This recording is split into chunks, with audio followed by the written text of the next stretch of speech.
Maybe this is a sign you shouldn't come today, my daughter said over the phone, less than 3 hours before her wedding. At that moment, I was standing in front of a hotel mirror with one trembling hand pressed against my head. My name is Helen Parker. I was 68 years old, and I had spent the last year helping my daughter plan what she called the most important day of her life. The room around me was quiet except for the distant hum of air conditioning and the pounding of my own heartbeat. I stared at my reflection and barely recognized the woman looking back. My silver hair, the hair I had spent decades caring for, was uneven and patchy. Several large sections were simply gone. Strands rested on the pillow behind me and across the hotel carpet like fallen leaves after a storm. For a few seconds, I thought I was still dreaming. Then my eyes moved to the garment bag hanging from the closet door. My dress. The dress I had chosen 6 months earlier. The pale blue dress Emily herself had helped me buy. The dress, she said, made me look elegant. I walked toward it slowly. My slippers barely made a sound against the carpet. When I unzipped the bag, my stomach sank. Dark red stains spread across the front of the fabric. Not large enough to ruin it by accident. Large enough to make it impossible to wear in public. I reached out and touched the material. Dry, deliberate, carefully placed. Someone had wanted to make sure I would not be standing beside the bride today. My phone began ringing. Emily's name appeared on the screen. I answered immediately. Emily. There was a brief pause. Then her voice arrived, calm and strangely distant. Mom, are you okay? I looked at the dress. I looked at the hair on the floor. No, I said quietly. Something happened in my room. Another pause. Too long. That's terrible, she replied. Maybe this is a sign you shouldn't come today. The words settled over me like cold rain. Not concern, not surprise, not anger, just acceptance. As if she already knew. As if my absence solved a problem. A sign.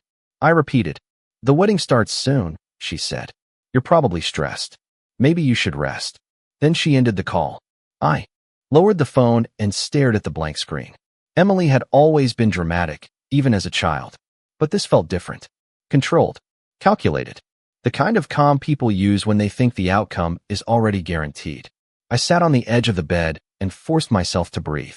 Through the window, I could see guests arriving at the venue across the property. Men in dark suits. Women carrying gift bags. Families smiling beneath the bright June sunshine. Everything looked perfect. Exactly the way wedding brochures promised.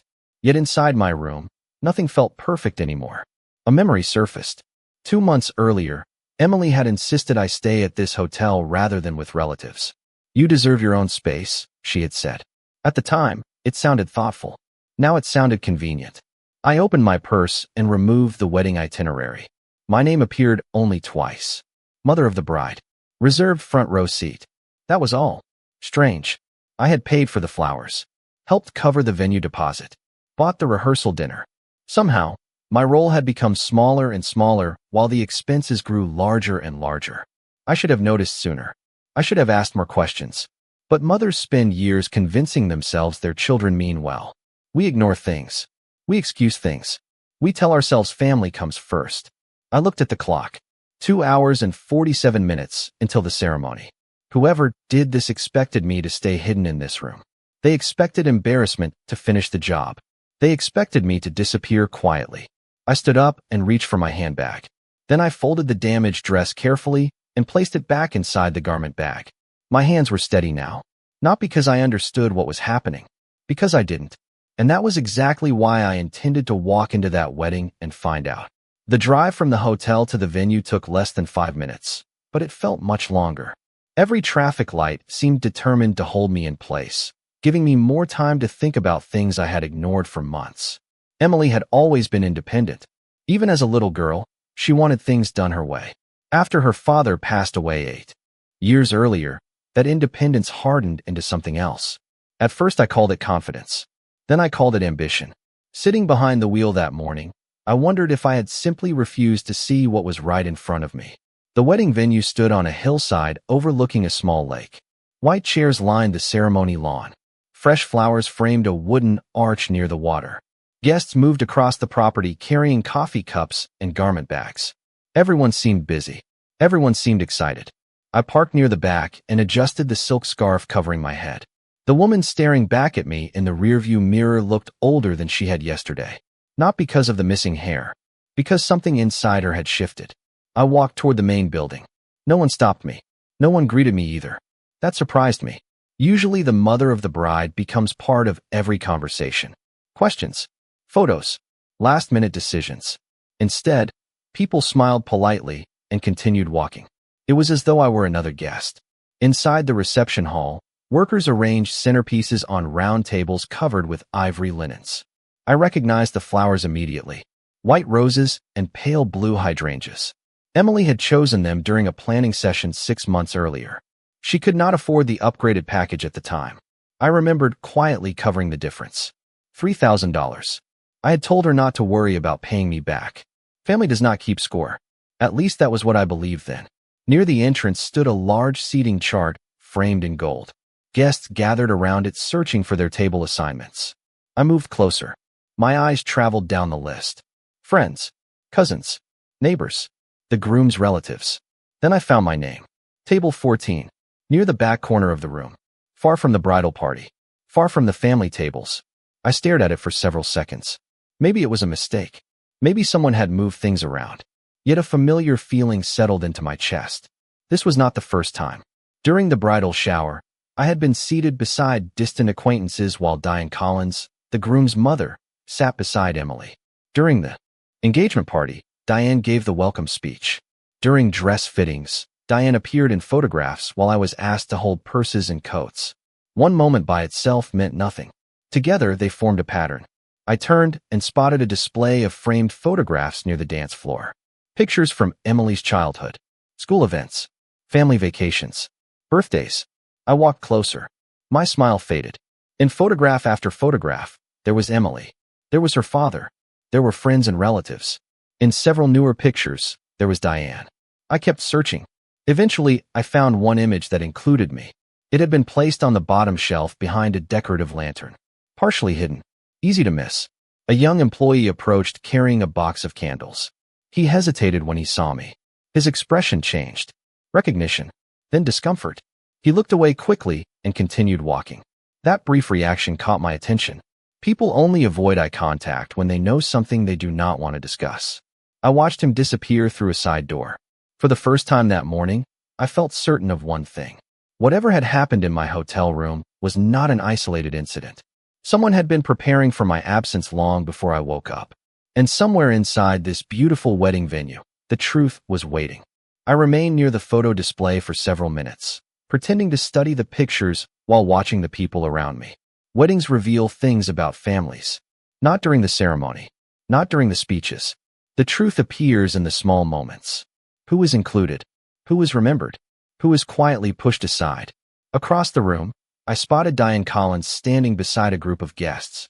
She wore a champagne-colored dress and carried herself with the confidence of someone hosting the event. Every few seconds, another person approached her with a question. Seating arrangements, vendor details, schedule changes. She answered all of them. Strangely, no one approached me. I should have been helping coordinate those same details. I had attended nearly every planning meeting. I knew the florist, the photographer, the caterer, and the wedding coordinator by name. Yet somehow my role had vanished. Diane laughed at something one of the guests said. A moment later, Emily appeared beside her. My daughter looked beautiful.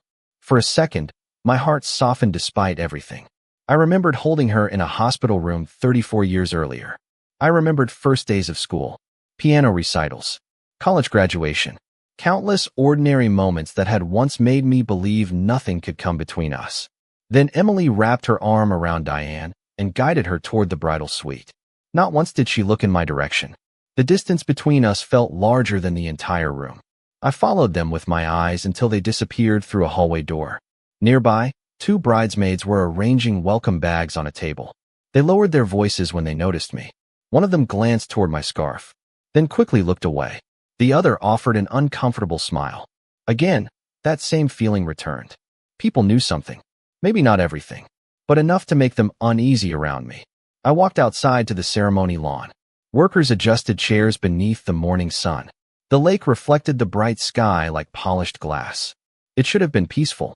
Instead, every detail seemed staged, like a beautiful painting hiding cracks beneath the surface.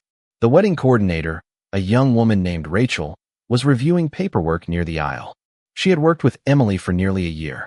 When she noticed me approaching, her expression brightened with relief. "Mrs. Parker," she said, "I have been trying to find you." That surprised me. "You have?" She nodded. "There have been several changes this morning, and I was told someone would update you." A strange chill moved through me. "What changes?" Rachel looked down at her clipboard. The mother of the bride's speech was removed from the schedule. The reserved front row seat was reassigned, and the family entrance sequence was adjusted. She stopped speaking. Her eyes widened slightly. "You did know about that, right?" For a moment I could not answer.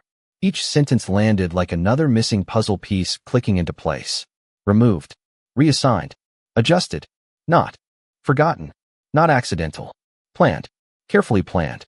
I forced a small smile. Apparently not. Rachel looked embarrassed. "I am sorry.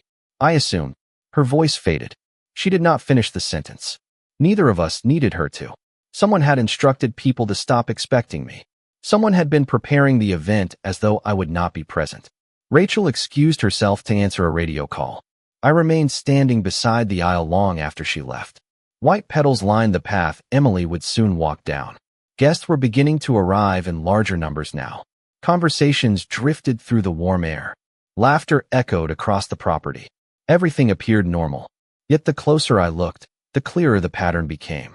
The damaged dress, the missing hair, the seating chart, the photographs, the schedule changes. None of it pointed to a single impulsive decision. It pointed to preparation, to intention, to someone making sure I disappeared from this wedding without creating a scene. As I turned toward the reception hall, I noticed the same young employee from earlier standing near a service entrance. The moment our eyes met, he hesitated. Then he glanced around to make sure no one was watching. Finally, he gave the smallest nod toward a side corridor. It lasted less than a second, but it was enough. Someone was trying to tell me something. I did not respond to the young employee immediately. Instead, I continued walking as though I had not noticed him at all. Years of being a mother had taught me something important. When people are afraid to speak openly, rushing them only makes them retreat. I circled through the reception hall, paused near a refreshment station, and waited. A few minutes later, I saw him again. He was carrying a stack of folded table linens toward the service corridor. This time, he glanced back to make sure I was following. The hallway beyond the service door was quiet. The cheerful sounds of wedding preparations faded behind me.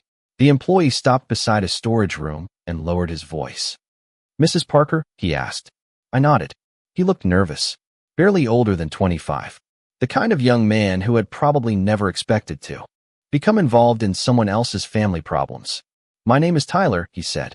"I work for the hotel." I waited. Tyler swallowed hard. "I do not want to cause trouble, but I think you should see something."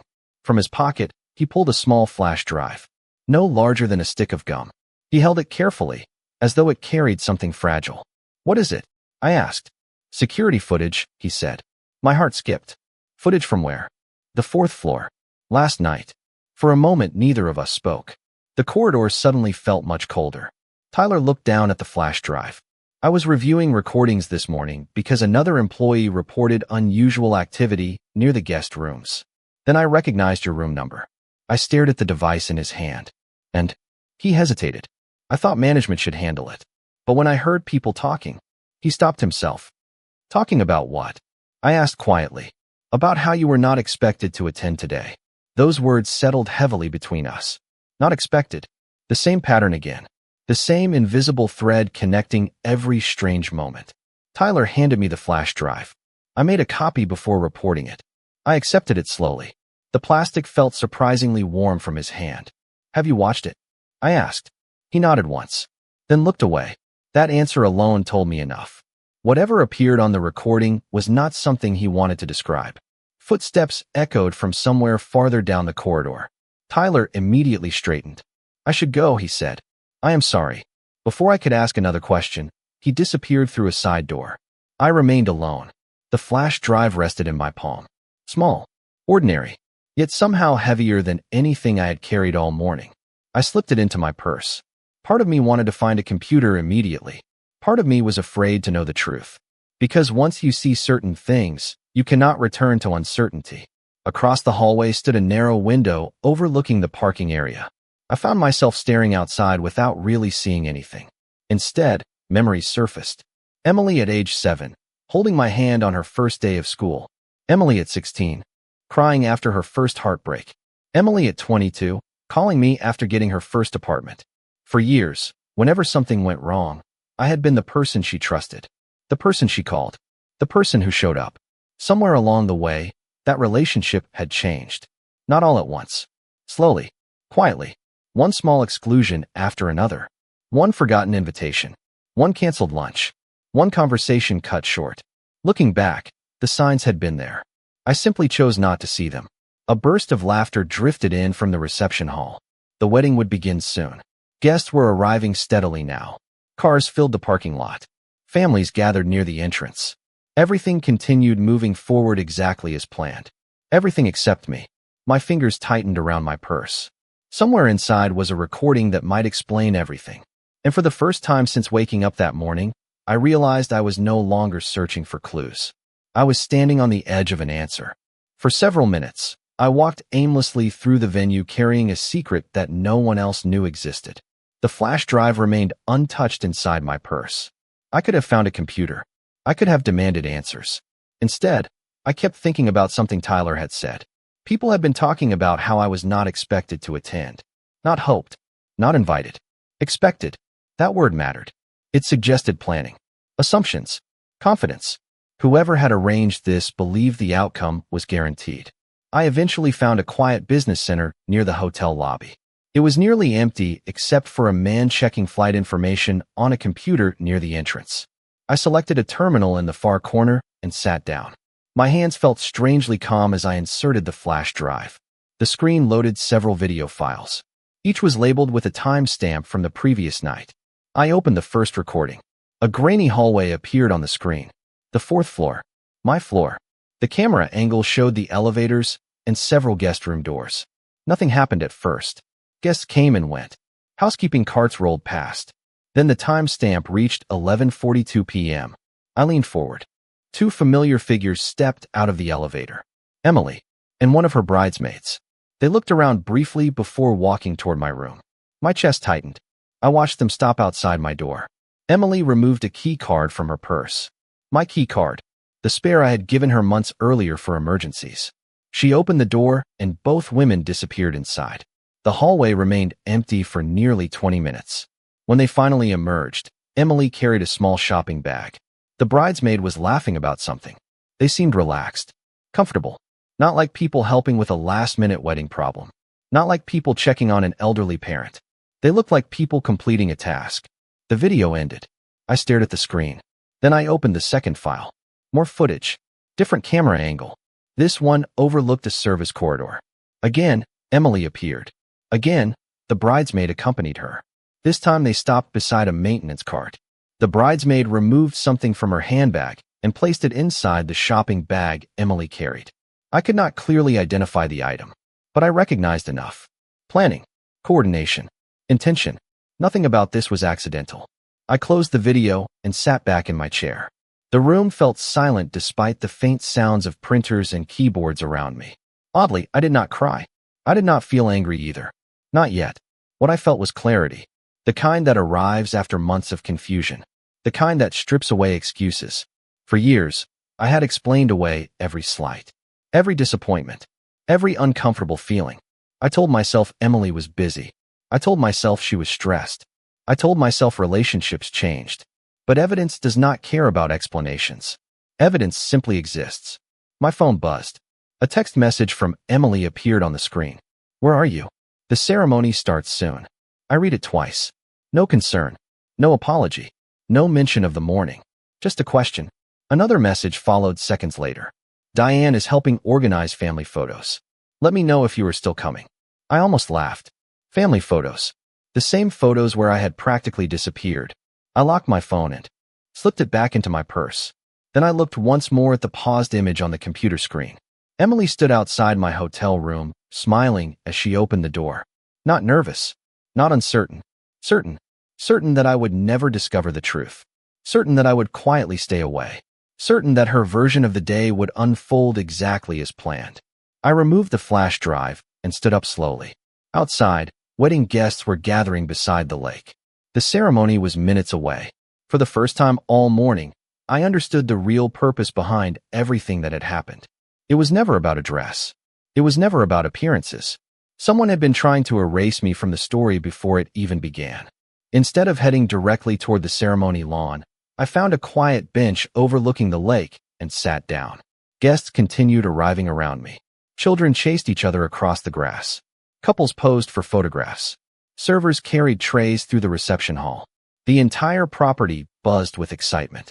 Yet for the first time that day, I stopped chasing answers and started asking a different question.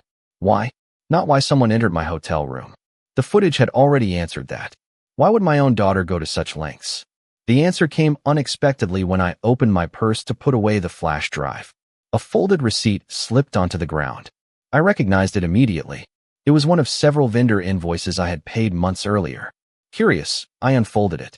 Across the top was the final balance for the floral package. Beneath my payment information sat another name listed as the primary client contact. Not Emily. Diane Collins. I stared at it. Then another memory surfaced. 3 months earlier, Emily had called asking whether I could cover an unexpected increase in wedding expenses. She sounded embarrassed. She promised every dollar was going directly toward the event. At the time, I had transferred the money without hesitation.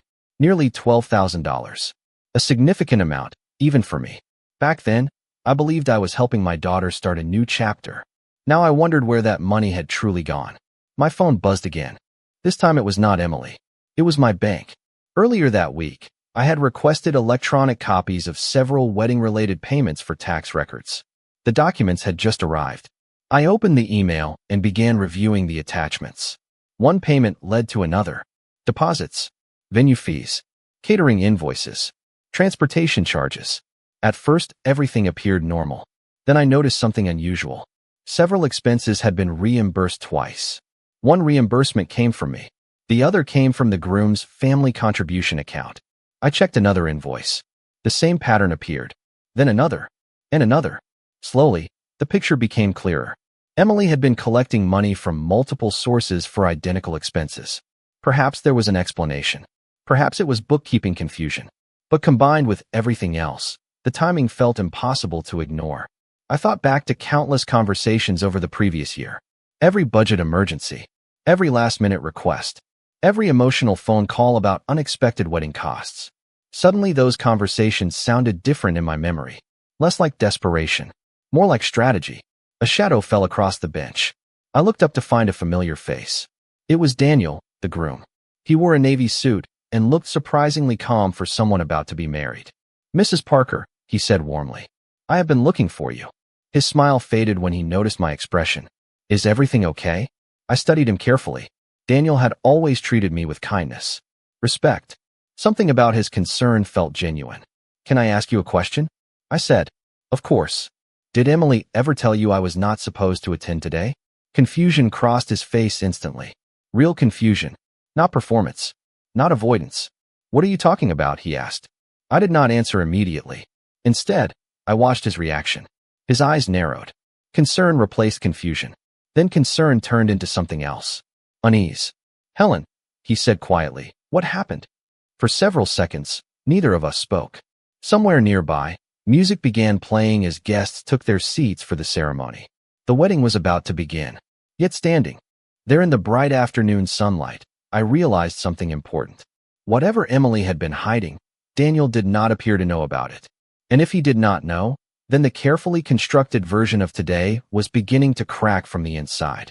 Daniel and I stood beside the lake while guests continued taking their seats. The music grew louder. Conversations softened. The ceremony was only minutes away, yet neither of us moved. He watched me carefully, waiting for an answer. I could have shown him the footage immediately. I could have handed him the flash drive and let the entire morning explode into chaos. Instead, I asked a simple question. "Daniel, who handled most of the wedding planning?" He looked surprised. "Emily and Diane mostly." "What?" I nodded slowly. "And the finances?" "Emily kept track of those." His expression tightened. "Helen, what is going on?" I looked toward the bridal suite. Somewhere inside, my daughter was preparing to walk down the aisle. For years, I had protected her from consequences. Excused mistakes. Filled gaps she created.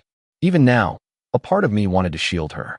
But another part knew the truth could not stay hidden forever. There are things you need to see, I said quietly. Daniel studied my face for several seconds. Whatever he saw there made him stop asking questions. After the ceremony, he asked. No, I replied. Before. A flicker of concern crossed his eyes. Before he could respond, a voice interrupted us. There you are.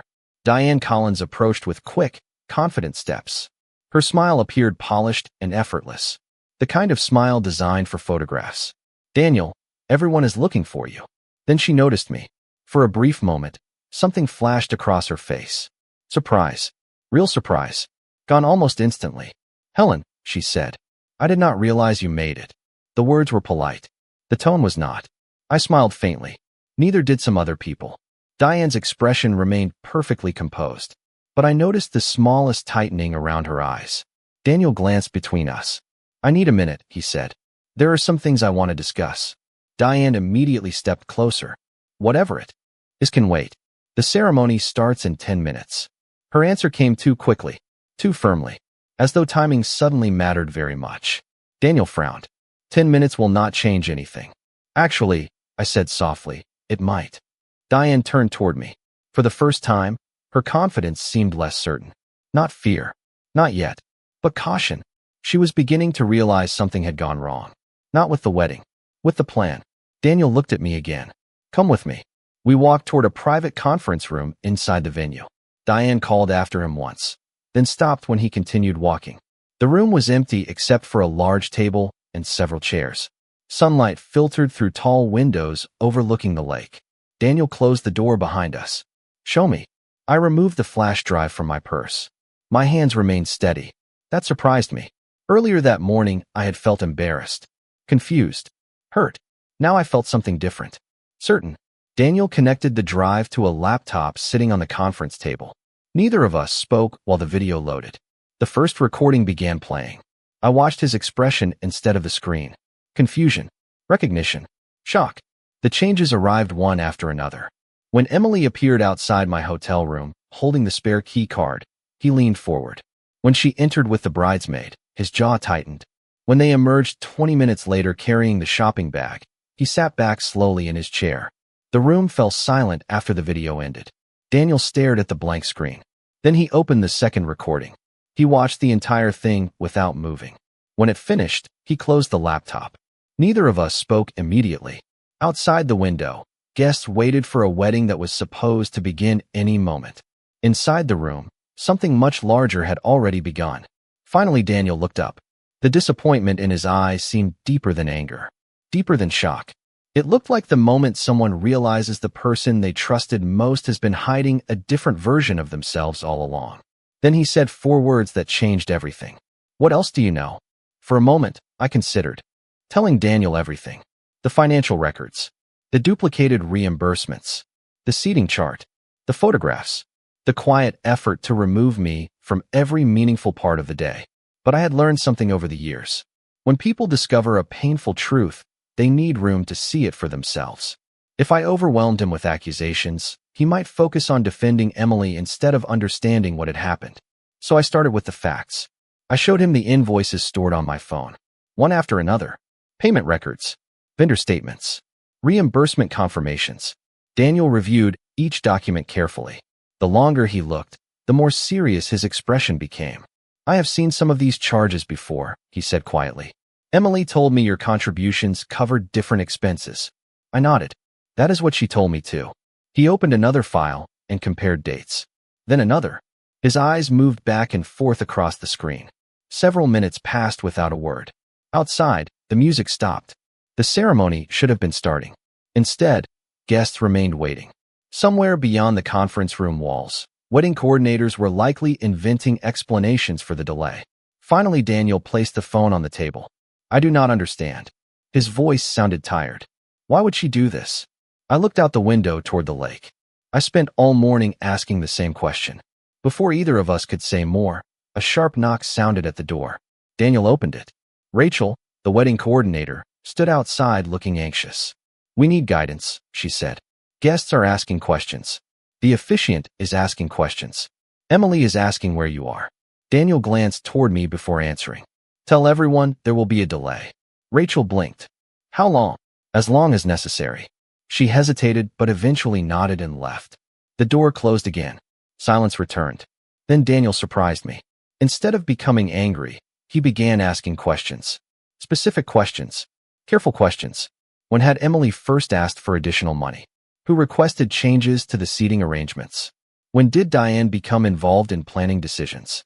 The more we talked, the clearer the timeline became. Patterns emerged. Requests. Changes. Exclusions. Small actions that seemed harmless alone, but revealed something very different when viewed together. Then my phone rang. Emily. I watched her name appear on the screen. Neither of us spoke. The phone rang again. And again. Finally I answered. Mom, where are you? Her voice sounded strained now. No longer calm. No longer confident. I am nearby, I said. Daniel is with me. The silence on the other end lasted only a second, but it told me everything. Put him on the phone, she said immediately. Not hello. Not concern. Not an explanation. Daniel extended his hand. I gave him the phone. Emily, he said. Another pause. Then her voice became softer. Controlled. Careful. I could not hear every word, but I recognized the tone. It was the same tone people use when trying to regain control of a situation that is slipping away. Daniel listened without interrupting. His expression never changed. Finally, he said one sentence. I think we need to talk face to face. Then he ended the call. Neither of us moved. Through the conference room window, I noticed guests gathering near the reception hall instead of the ceremony lawn. Word of the delay was spreading. Questions were spreading with it. The perfect schedule Emily had spent months creating was beginning to unravel. Not because anyone exposed her. Not because anyone accused her. Simply because the truth had started moving through the room one piece at a time. Daniel looked toward the closed door. She is coming here. I nodded. For the first time all day, I felt no fear. No confusion. No embarrassment. Only certainty. The answers I had been chasing since morning were finally walking toward us. The knock came less than a minute later. The door opened before anyone answered. Emily stepped into the room, wearing her wedding gown, followed closely by Diane. For a brief second, my daughter looked relieved to see us both there. Then she noticed the laptop sitting open on the conference table. Her expression changed instantly. Not panic. Recognition. The kind that appears when someone realizes a secret has already been discovered. What is going on? She asked. Daniel remained calm. Sit down. Emily looked from him to me and back again. Guests are waiting. Sit down, he repeated. Slowly, she obeyed. Diane remained standing near the door. The confidence she had carried all morning seemed noticeably smaller now. Daniel turned the laptop toward Emily and pressed play. Nobody spoke while the footage ran. The room felt impossibly quiet. The only sound came from the video itself. The elevator opening. The hallway camera. The images that could no longer be explained away. Emily watched without blinking. Diane stared at the floor. When the recording ended, silence returned. A long silence. Finally, Daniel asked a simple question. Why? Emily looked at him, then at me. For the first time all day, she seemed unable to find the right words. It was not supposed to become this big, she said quietly. Not an apology. Not a denial. An admission. My heart sank even though I had already seen the proof. Some part of me had still hoped there was another explanation. Why? Daniel asked again. Emily folded her hands together. Because everything always became about her. She nodded toward me. Every family event. Every holiday. Every milestone. I stared at my daughter. I paid for this wedding, I said softly. I spent a year helping you. That is exactly the problem, she replied. Everyone talks about everything you did. The room became still again. Diane finally spoke. Emily. But Emily continued. Months of resentment seemed to spill out all at once. She talked about comparisons, expectations, feeling overshadowed, feeling dependent, feeling frustrated whenever people praised me. As she spoke, I realized something important. None of this had started with the wedding. The wedding had simply become the stage where years of unspoken bitterness finally surfaced. When she finished, Daniel remained silent for several seconds. Then he asked, And the money? Emily looked away. That answer told him everything. He closed his eyes briefly. Not angry. Disappointed. Deeply disappointed. Diane finally stepped forward. I encouraged some of the decisions, she admitted. But I did not know about everything. Nobody argued. Nobody raised their voice. The truth no longer needed volume. It was already sitting in the middle of the room. Outside, guests continued waiting. Inside, the future Emily had planned for this day was slipping away. Daniel stood and walked to the window. For nearly a minute, nobody spoke. Then he turned around. I cannot start a marriage this way. Emily's face went pale. Daniel. He shook his head gently. Not today. No dramatic scene followed. No shouting. No accusations. Just reality. Clear and unavoidable. The wedding did not move forward that afternoon. Guests were informed there would be no ceremony. Families slowly gathered their belongings and left. Some looked confused. Some looked saddened. Many already sensed that something serious had happened. As for me, I never explained the details. I did not need to. By early evening, the venue had grown quiet. The flowers remained. The tables remained. The decorations remained. Yet the illusion was gone. Before leaving, I walked one final time along the lakeside path. The sunlight reflected across the water exactly as it had that morning. Nothing about the landscape had changed. Only the people had. I thought about the woman who had awakened in that hotel room, believing she had lost something important. Standing there now, I understood the opposite was true. I had not lost my dignity. I had not lost my worth. I had only lost the illusion that love should require endless sacrifice without honesty in return. A few minutes later, I reached my car. As I opened the door, my phone vibrated with a message from Emily. Just 4 words appeared on the screen. I am sorry, Mom. I read them once. Then I placed the phone back into my purse and looked out across the lake one last time. Forgiveness, I knew, would take time. Trust would take longer. But for the first time in years, the truth was finally standing in the open. And that was enough.